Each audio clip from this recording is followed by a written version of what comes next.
Isa po ba kayo sa mga namatayan na ng inyong mga alagang crayfish dahil sa ammonia spikes sa inyong home aquarium or trapal pan?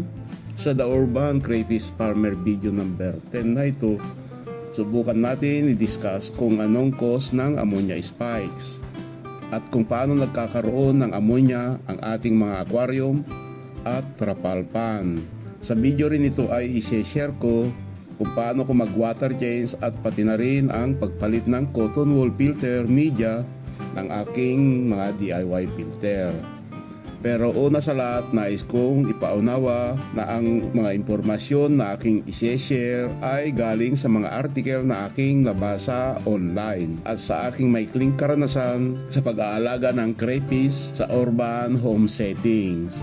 Nais ko ring ipaunawa na nag-uumpisa pa lang akong mag-alaga ng crayfish mga 3 buwan na.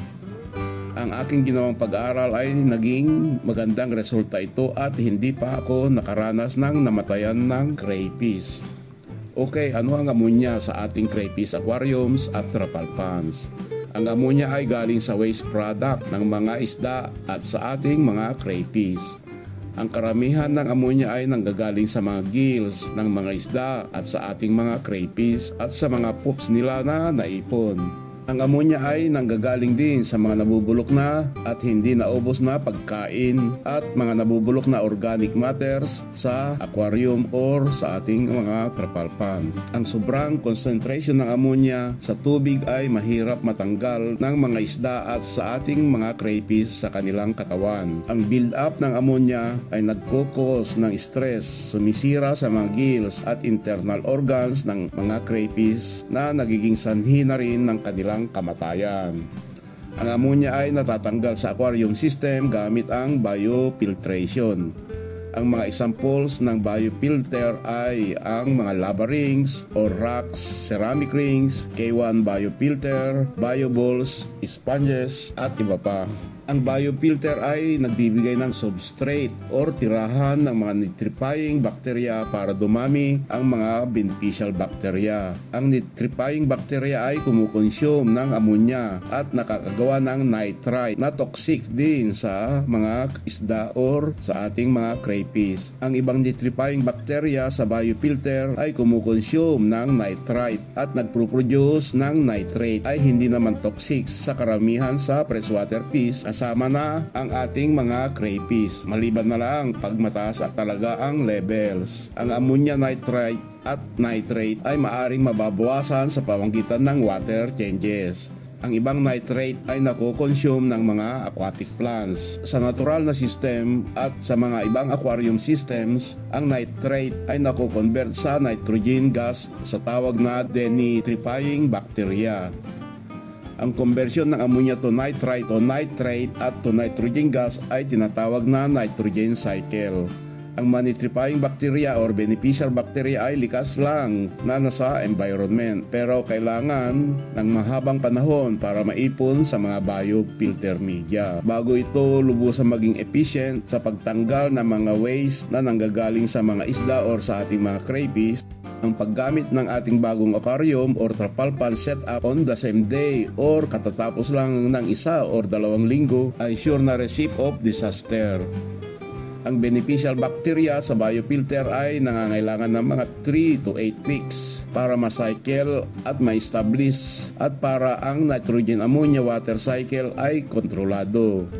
Pag na-establish na at well-managed na ang aquarium, dapat ay wala ng detectable levels ng ammonia. Kung may ammonia, ang management ng aquarium ay dapat ma-evaluate para ang ammonia ay nasa acceptable levels lang.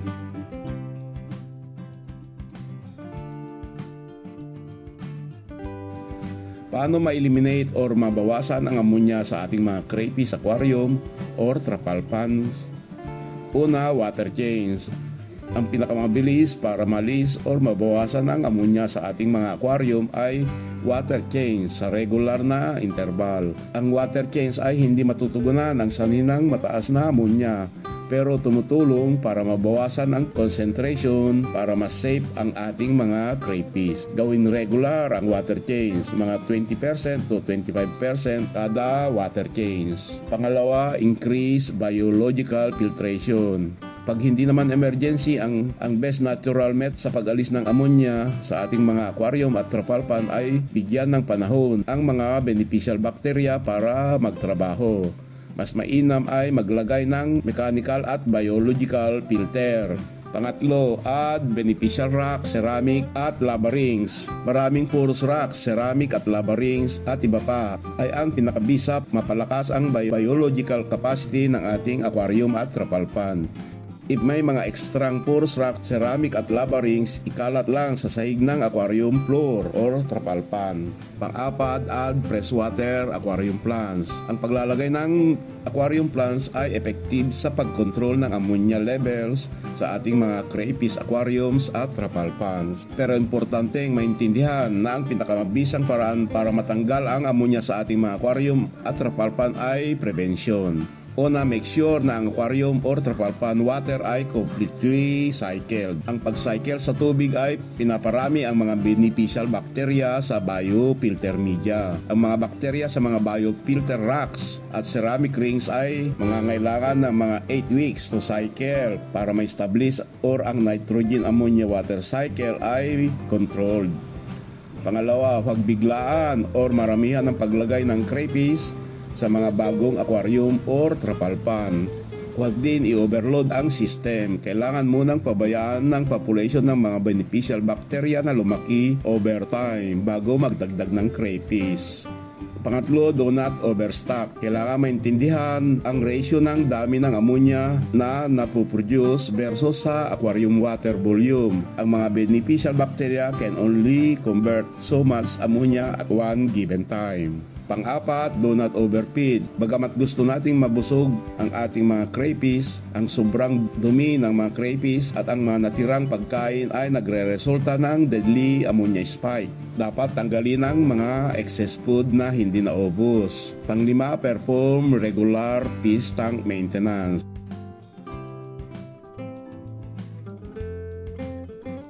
Okay, napag-alaman na natin na ang ammonia buildup at ammonia spikes ay isang sanhi ng pagkamatay ng ating mga crayfish. Napag-alaman din natin ang importance ng water filtration sa ating home crayfish aquarium at trapal pans. Sa parte ng video ito, share ko lang kung paano ko pinalitan ang cotton wool filter media ng aking DIY water filter. Una, ang aking DIY filter ay ginawa talaga para sa 8 feet by 3 feet by 1 feet na trapal pan. Ang capacity or volume ng aking trapal pan, ang aking DIY filter ay base sa actual water volume ng aking mga trapal pans. Pati na rin ang size ng submersible water pump. Kung mapapansin ninyo, ang water outflow ng pump, ito ay mahina lang at hindi maingay. Ang water outflow ng pump ay sapat lang sa ideal cycle flow rate. Ang aking DIY water filter ay made up ng mechanical at biological filtrations. Ang mechanical filtrations ay sasala sa mga solid waste. Ito yung cotton wool na ating nang papalitan ngayon. New stock cotton wool filter ang aking ipapalit. Ang gamit na cotton wool filter ay pwede rin naman linisin at gagamitin ulit. Ang siste ay pagkalinis ay nade-deform na. Ang gamit ng cotton wool, hindi na pantay ang pag-filter. Ang biofilter naman ay dalawang klase ang aking ginamit. Una ay ang foam filter, dalawang klase rin, 8D foam filter at ang next layer ay sponge foam filter. Sa ilalim naman ng DIY filter ay mga assorted rock, lava rocks, lava rings, ceramic rings, bio balls at iba pa. Ang foam filter at ang mga assorted rock at iba pang biofilter ay nagsisilbing bahay ng mga beneficial bacteria. Hindi na kailangan pang linisin ang mga biofilter media para hindi ma-wash out ang mga tumira ng mga beneficial bacteria. Ang biofilter ay nasa mga 8 weeks na at considered na polycycled. Ang mga bakterya na nasa biofilter ay established na at dapat din ang nitrogen ammonia water cycle ay controlled na rin. Pero nagwa-water change pa rin ako every 2 weeks para sigurado na walang ammonia buildup at ammonia spike. Sabi nga, better safe than sorry.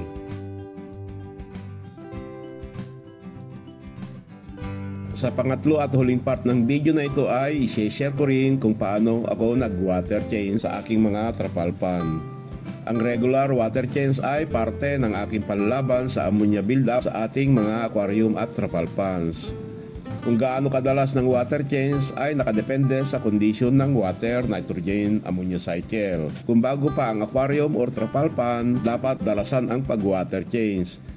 Then reduce na once ang nitrogen ammonia cycle ay controlled na. This is where the beneficial bacteria are sufficient na. Ang aking DIY biofiltration ay mahigit ng 8 weeks. Ang mga beneficial bacteria ay dapat sufficient na rin.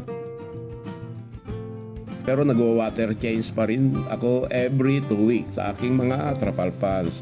May 3 akong dahilan kaya kailangan ko pa rin mag-water change. Una, precautionary measures sa mga hindi inaasahan ammonia buildup. Sabi ko nga, mas maiging nasa safe side than maging sorry later on. Pangalawa, ang tubig ay nababawasan dahil sa evaporation. Sa halip na water top up lang, diretsong water change na lang.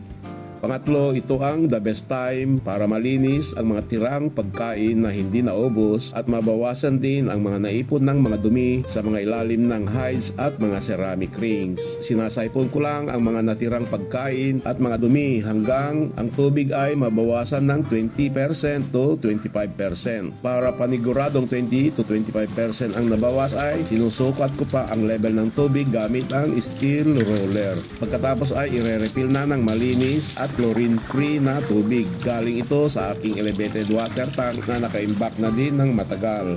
Final words lang para mapanatiling safe ang tubig ng ating mga aquarium at trapal pond. Mas maiging, una, merong water filtration na may biofilter media at kailangan regular water change. Ang biofilter at water change ay kinakailangan para sa panlaban sa ammonia accumulation at ammonia spike. At ang panghuli, lagyan ng aeration gamit ang air pump para makatulong sa pag-oxygenate ng tubig. Tandaan natin na ang ating mga aquariums o trapal ponds ay hindi kaparehas sa malalaking mga concrete ponds at mud ponds.